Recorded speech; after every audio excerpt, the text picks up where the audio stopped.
What's going on, everybody? Here we are, another week at the Home Theater Hobbyist, and this week we have our review of the Monoprice Monolith 10-inch THX Select certified 500 watt powered subwoofer. That is a super long name, but let's get to it. Here it is, the Monoprice Monolith 10-inch powered subwoofer from Monoprice. It is THX Select certified. It has a 10-inch woofer and a Class D amplifier that outputs 500 watts of power RMS or 900 watts of power peak. It has a frequency response from 18 Hz to 200 Hz in the extended EQ mode. The frequency response in the THX EQ mode is 20 to 200 Hz. This particular box is about 19 inches tall, 15 inches wide, and it has a depth of 20 inches. It's 73 pounds, which is a tank. I mean, this thing is a tank. I don't know what else to say about it. It's truly, truly a tank, guys.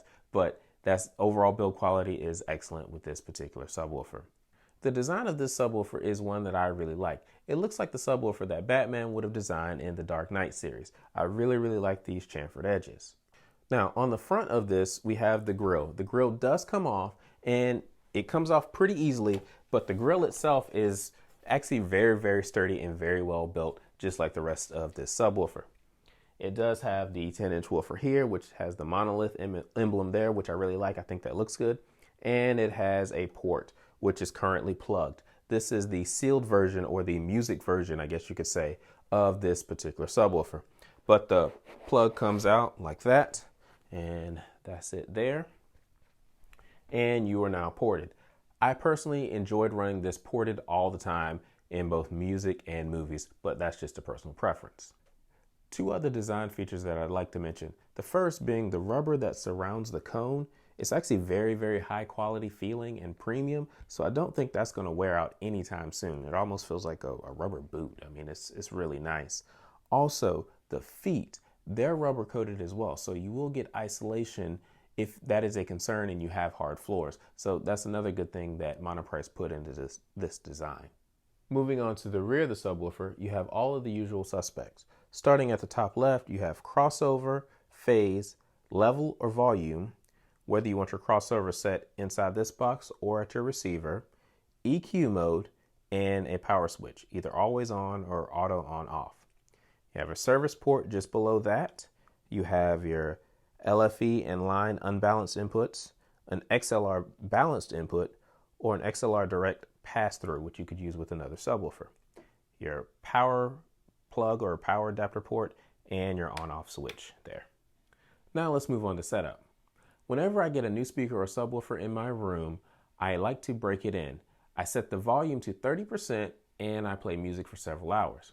I did that with this subwoofer and I didn't get any volume. I turned it up to about 50% and the cone moved just a little bit, but I really didn't get any volume out of it. At that point, I decided to go read the manual and find out what was going on. Well, the manual was not in the box, so I had to go to monoprice.com and open up that PDF. After reading through it, I understood what they want you to do.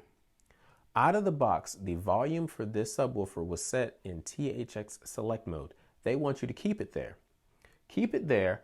Connect it to your AV receiver and run your receiver's auto calibration. When your receiver sends the signal to the subwoofer, it will set the volume at 75 dB, which is where THX recommends you have your volume for your subwoofer. So that was pretty good. It actually makes setting up a lot easier because you know exactly where the volume should be for your subwoofer. If it's a little low to you, you can always turn it up, but it sets a baseline, which I really, really like.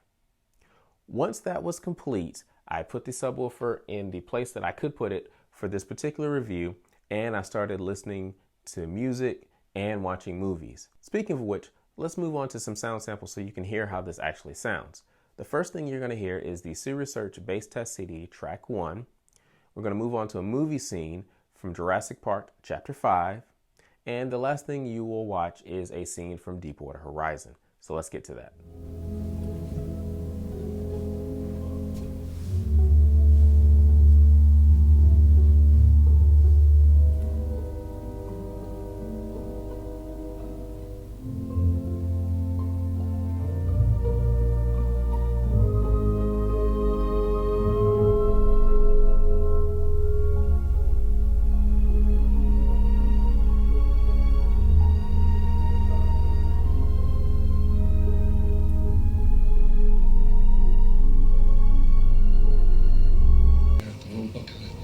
cold-bloodedness. It does not fly. They're totally wrong. This is a warm-blooded creature. This thing doesn't live in a swamp. This thing's got, what, a 25, 27-foot neck? A Brachiosaurus 30.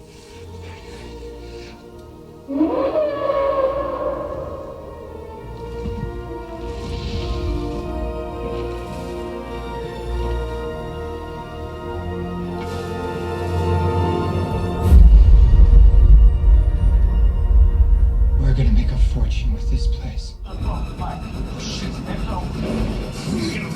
We gotta go.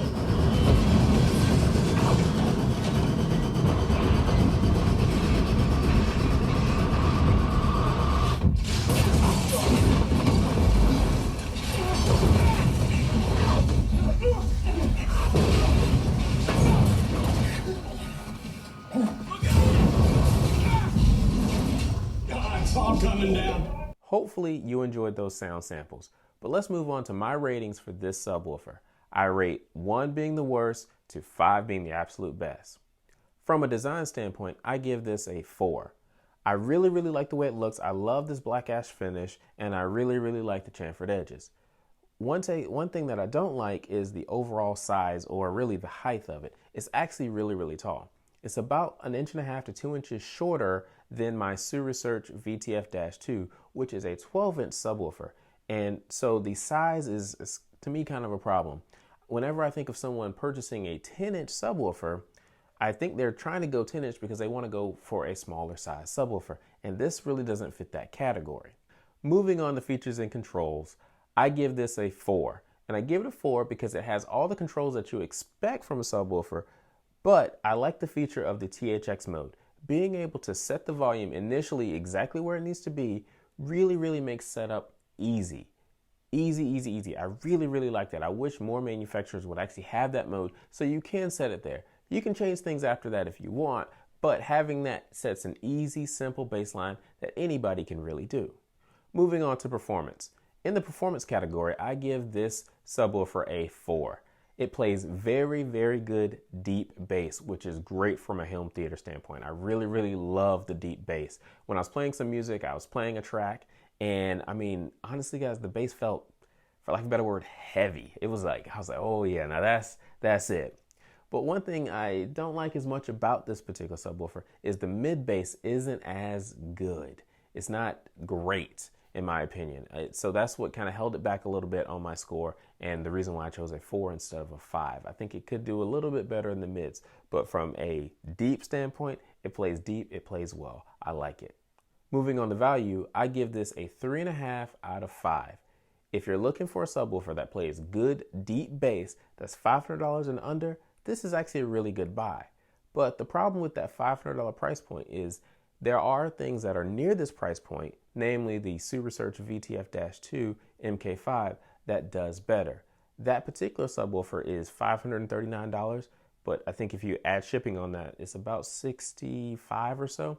So it's a bit more expensive than this, but it actually plays better, and you'll get a slightly bigger sub, so you'll feel a little bit more impact. So to me, this is in kind of a weird place because from a size standpoint, it's actually about as tall as my Subwoofer VTF-2, and is pretty close in price. And so from a value standpoint, it's not as good. That's why it's getting a 3.5. Overall, I recommend this particular subwoofer for those of you who are looking for a subwoofer under $500 that plays really good deep bass, is easy to set up, and will probably last forever if the build quality of this thing is any indication. So if that's what you're looking for, this is probably the subwoofer for you. Thank you guys for watching. Please like, subscribe, comment, consider supporting us on Patreon. And if you decide to purchase this particular subwoofer, please use our Amazon affiliate link in the description below. We'll talk to you next time.